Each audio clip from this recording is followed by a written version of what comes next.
Welcome to Babe with the Power sessions. I am so excited today to have on my favorite OB-GYN in the whole entire universe, Dr. Shieva Ghofrany. Hello. Hello, how are you? Good. Thanks for coming on. I really appreciate you. Thank you for having me. I can't Yay. believe we're finally doing this here and not in our office. I know. Oh, that would be so much fun. And you know how I love to dress up for you with those little robes and I know. We uh, could do that another time. I know. okay. To be continued, you guys. We have so much to talk about. I'm not sure if any of you guys know, but when I invented the WaterSlyde, it was Shieva who inspired me and pushed me to run with my idea. So we have you to blame for me. Or thank, I'm going to say. Yes. Oh, yes, it's so good. Shieva, before I get into everything, would you like to do a quick introduction of yourself? Because I think people know themselves best, and I would love to show you with the world. Thank you. Yeah, I mean, gosh, it's so hard to do quick, but in a nutshell, so Shiva Ghofrany, I'm an OB-GYN for 22 years now. And I started not doing OB initially, meaning I didn't become a doctor the typical route. I switched majors many times. And I say that just for all those young people out there who have no idea what they want to do. I was kind of wayward, didn't know, and I didn't become a doctor until I was 29, really. That's when I started residency. Well, that's when I finished residency, I should say, and started becoming an OB-GYN. And then through my doctoring journey, I actually went through a lot of miscarriages. I went through like massive changes in my weight. I'd always kind of gained weight and lost weight. I had a gastric bypass when I was 40 years old. And that was kind of what I thought was the end of my miscarriage pregnancy journey. Then I got surprisingly pregnant with my third baby. I don't even know if you know that part, Maureen. My third baby was my surprise baby. And then that whole journey kind of, I say, ended, but started my newest part of my life, which was ovarian cancer when I was 46. And while that was in many ways so tragic, it actually opened up my eyes to a lot of other things, and not the whole like life is short, let me wake up. I feel like I was very awake before that, but it just brought a lot of attention to a lot of other aspects of my life that I really have learned to enjoy. First of all, I found the ovarian cancer very early, so it's really helped me be a good voice for a lot of women.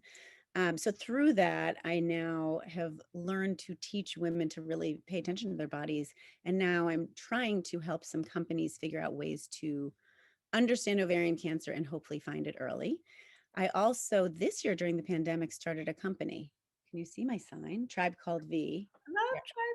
Tribe Kobe. With my business partner, Jenny Hayes Edwards, because we also know, I mean, I talk a lot in my office, as you know, to women, because I've always said, I think that women want information.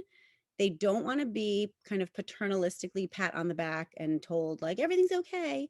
They want information, but they don't want to be scared by Dr. Google.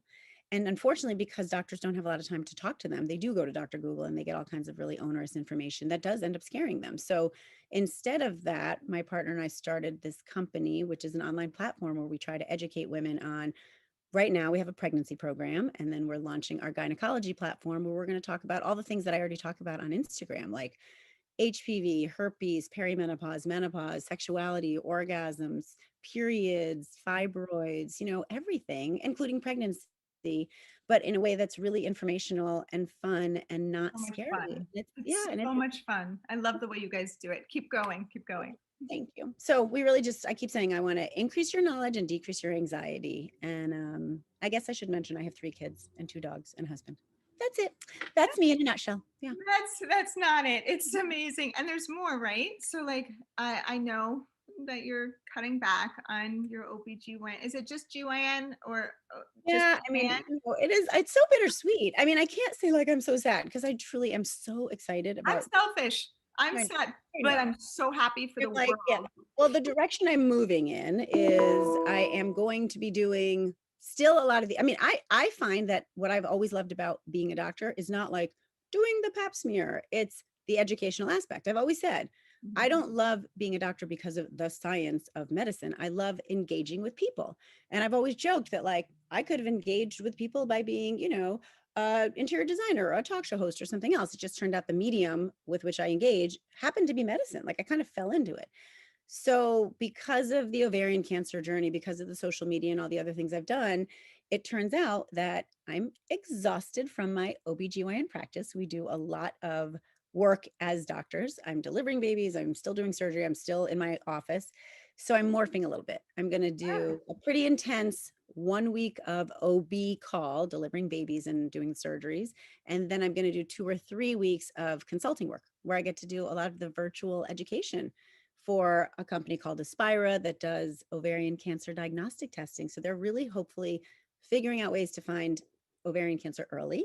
I'm yeah. still going to be helping build my Tribe Called V platform and community of women who are trying to understand and learn about, their bodies and everything earlier. And then helping a bunch of other companies like yours and just spread the word. I mean, there's so much great education that we can learn through social media. And I Yeah. think if we don't do a good job of it, then people turn to, unfortunately, the poorer platforms that are that are actually scaring women. Yeah, and one of the things I love about the Tribe Called Me, because I watch it all the time. Your Instagrams are so entertaining, and my kids walk in the room all the time, like, "What are you listening to?" I'm like, "Well, this time I'm listening to miscarriages, and then the next time it's Talking again.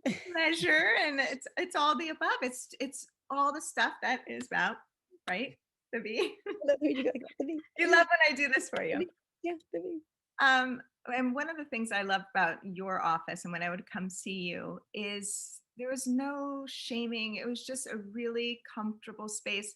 And I hear from a lot of different women that they don't have those experiences when they go and they have a very difficult time talking about anything from STIs or hemorrhoids. And it's like, where else are you supposed to talk about it? And you always made it like great. And I don't know, I'm very open. I'm okay talking about it. But when I had my first abnormal pap smear, and I work in sexual health, and I know that it can lay dormant forever. And I know that it doesn't mean that my husband cheated on me, but I had 10 seconds internally that probably for me felt like infinity. You were like, snap out of it. Like you knew exactly what I was saying, and you made me feel so amazing. And I wish that for every single person when they're with their doctors. So I love your platform. I love that you get information out there in a really safe, secure way. Um, I did want to ask while I have you on, can I ask you a couple questions about the water slide? 20 questions. Go ahead. Yep. Okay, real quick. So for those of you who might not know, the water slide is my third baby, I think, because I came out with it right after my second baby. You tie it onto your bathtub faucet and you redirect water to land midline in the bathtub. And I created it for arousal and pleasure, and it's also great for hygiene, just water over the labia. And throughout my journey in the past, I don't even know how many years it is, 8 years. 2012 is when I drew it on a piece of paper. Oh, gosh, 9 years. Um, I've been getting some questions along the way that I actually think I would love to ask you in front of some other people. Is water over the vulva using the water slide? Is water over the vulva safe? Yes, water. Well, let's just do a couple definitions. People will often misrepresent and say the vagina when you and I both know the external area is the vulva and the inside tube. I have my little prop that I always use here. Okay. So, ladies, this inside is the vagina. I don't have the outside, but the out. Oh, you have your vulva on top of it.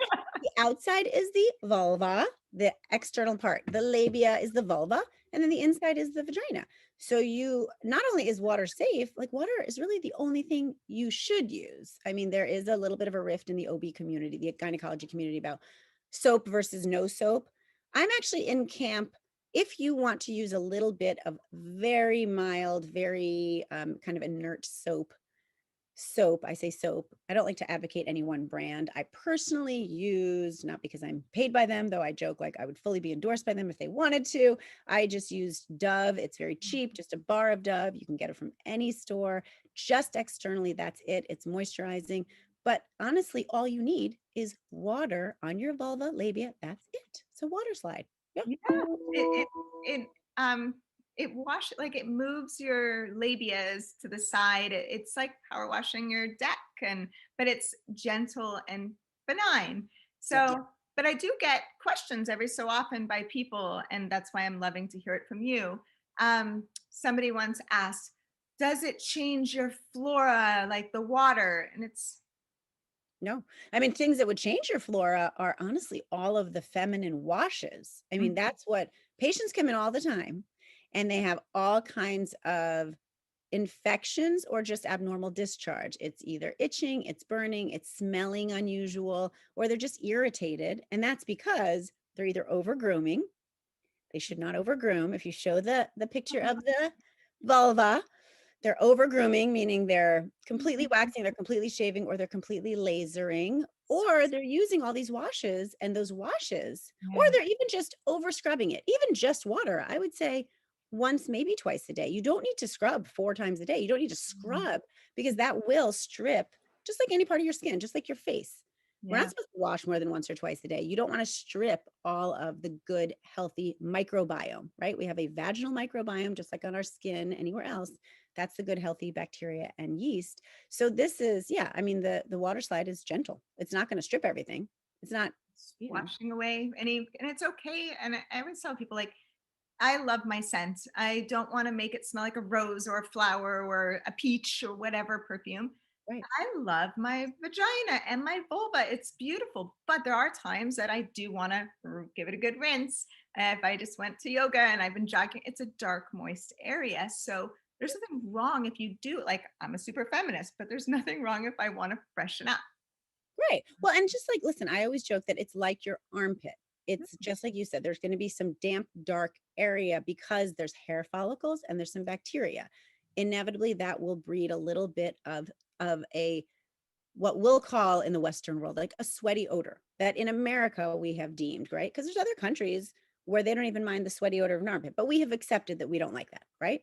And Mhm. so we've decided that the sweaty smell of an armpit or the damper area underneath testicles or in and out of the vulva, when it becomes a little bit more odorous, isn't great. So, yeah, you wash in the morning, it's fresher. By the end of the day, I call it not so fresh by the end of the day. That's perfectly fine and appropriate. There's nothing wrong with not so fresh at the end of the day. If you're going to be in a sexual encounter or on your own, you're like, oh, I don't like it, it's not so fresh. Rinse with water. That should be it. Yeah. You So shouldn't scour it clean. And like again, just like you said, doesn't need to smell like roses or anything else. and while you're freshening up and getting clean, I like to joke that, like, if me doing my dishes was as pleasurable, my dishes would always be done. This also feels good, and there's nothing wrong with becoming aroused and enjoying yourself in your routine. Um, I I don't hear too much about female arousals on the market, and we all know the little blue pill, the Viagra. Do Mm. you see a lot? Do you see with your patients an issue with women with libido and arousal and getting in the mood? All the time. But you know why you don't see a lot of it is because it's so challenging and multifactorial. I mean, for men, really like their arousal, and I'm obviously not a urologist, which would be like kind of the counterpart. But male sexuality is much more, I mean, I'm going to say binary, but it has to do more with testosterone and getting an erection. And Mhm. so they can have a pill like Viagra, which merely leads to blood supply getting into their penis for an erection. It doesn't have to do with testosterone or anything. That's not what Viagra does. Whereas for women, it's so multifactorial. We don't just need engorgement of our clitoris. We need our mind to actually really trigger certain thoughts that are going to enhance the way our vagina and our vulva get lubricated and lengthen and soften and accommodate. And it's just a whole multifactorial system. So there's so much that can change and affect that, from being on continuous birth control pills, which I'm an advocate of. Women need birth control pills for different reasons, but that can affect your libido. Being postmenopausal, being on chemotherapy, nursing. I'm an advocate for breastfeeding if people want to breastfeed, but that controlling your estrogen unfortunately also can lead to your libido, right? The most important that I found through the research I've done is being in a long-term relationship, whether you are hetero or homosexual. When you're with a partner for more than 3 to 5 years, a lot of the data shows that your neurotransmitters and the way you view your partner, male or female, will change when you're a woman, Yeah, because you now view them, whether or not you realize it, in this kind of familial way. And a lot of us will assume that we're like, oh, I'm not really into having sex because I'm perimenopausal or postmenopausal. When in fact, I joke, it's not that. It's because you're with your long-term partner. And I see that in women in their 20s who have been living with their boyfriend for since they were 23. Now they're 29, they're about to get married, and they're like, I'm just not really into sex. I'm about to get married. I think it's because I'm tired and stressed. And I yeah, have to tell them, like, no, it's because you've been with your partner for 6 years. And what do you do with that information? That's hard. totally. And I'm a big proponent. I'm sure you know, and everybody else knows.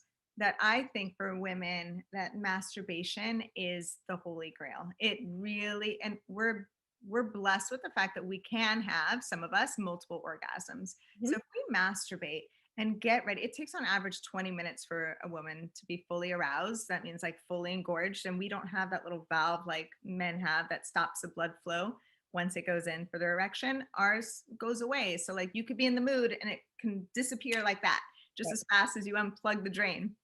So I'm a big proponent of self pleasure, and you're with yourself your whole life. So it's not like you're with yourself for more than 3 to 5 years. Right. You can find ways with yourself and ever evolving with pleasure and sensuality. You get in and out of your head, which is why I love not just the water slide, any form of masturbation that feels good for you, Right. and doing it with your partner, by yourself, and then leading up to it, or solo the whole time. Right. Um, Well, and I think that you hit the nail on the head proverbially that I think that if women, I mean, this is a whole nother conversation that we won't be able to finish in the last 3 minutes, but truly, I think that if women learned more about sexuality, like this is why I had a whole conversation with moms and their daughters a couple months ago about sex and sexuality, that we talk a lot about sex and sex ed, and we don't even talk that much about it, but the degree to which we do is about sex and protecting yourself, right? But we don't talk about sexuality. We don't talk to young girls about like that it's okay. Not only okay, but it's appropriate to get to know your body.